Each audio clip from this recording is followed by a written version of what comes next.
Hello বন্ধুরা, আজকে আমরা আলোচনা করব ডিপসিক এবং চ্যাটজিপিটি। এই দুইটি এআই চ্যাটবট বর্তমানে বিশ্বের বিভিন্ন দুইটি চ্যাটবটের মধ্যে কোনটি এগিয়ে রয়েছে। প্রথমে আমরা দেখব এই দুইটি চ্যাটবট মূল বৈশিষ্ট্য। ডিপসিক একটি শক্তিশালী এআই মডেল যা বিশেষভাবে কোডিং এবং গণিতের মধ্যে প্রযুক্তিগত কাজে পারদর্শী। এটি ওপেন সোর্স, যার মানে একটি বিনামূল্যে ব্যবহার করা যায় এবং ব্যবহারকারীরা তাদের প্রয়োজন অনুযায়ী এটি পরিবর্তন করতে পারে। এটি দ্রুত কার্যকরী, বিশেষ করে জটিল সমস্যার সমাধানে। চ্যাটজিপিটি একটি বহুমুখী এআই চ্যাটবট যা বিভিন্ন ধরনের কাজ করতে সক্ষম, যেমন লেখা, অনুবাদ করা এবং প্রশ্নের উত্তর দেওয়া। এটি ব্যবহার করা সহজ, সাধারণত ব্যবহারকারীদের মধ্যে খুবই উপযোগী। এটি সৃজনশীল ও বিভিন্ন বিষয়ে গভীর জ্ঞান দিতে পারে তুলনা।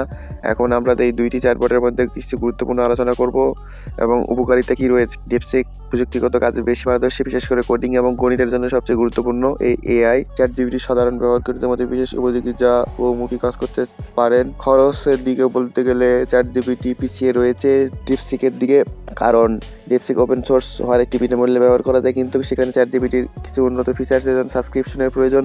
চ্যাটজিপিটি বিভিন্ন বিষয়ে গভীর জ্ঞান দিতে পারে, কিন্তু সৃজনশীলতা অনেক বেশি গতি। ডিপসিক দ্রুত এবং কার্যকরী। কোনটি সেরা? তাহলে কোনটি সেরা উত্তর নির্ভর করে আপনার প্রয়োজনের উপর। যদি আপনি প্রযুক্তিগত কাজ করতে চান তবে ডিপসিক একটি ভালো বিকল্প, আর যদি বহুমুখী কাজ করতে চান, সহজ ব্যবহারযোগ্য একটি চ্যাটবট চান, তাহলে চ্যাটজিপিটি আপনার জন্য উপযুক্ত। আশা করি এই ভিডিওটি আপনাদেরকে ডিপসিক এবং চ্যাটজিপিটি সম্পর্কে একটি স্পষ্ট ধারণা দিতে পেরেছে। যদি আপনাদের কোনো প্রশ্ন থাকে তবে কমেন্ট করে জানাতে পারেন। আর হ্যাঁ, আমাদের চ্যানেলটি সাবস্ক্রাইব করতে ভুলবেন না। ভিডিওটি দেখার জন্য ধন্যবাদ।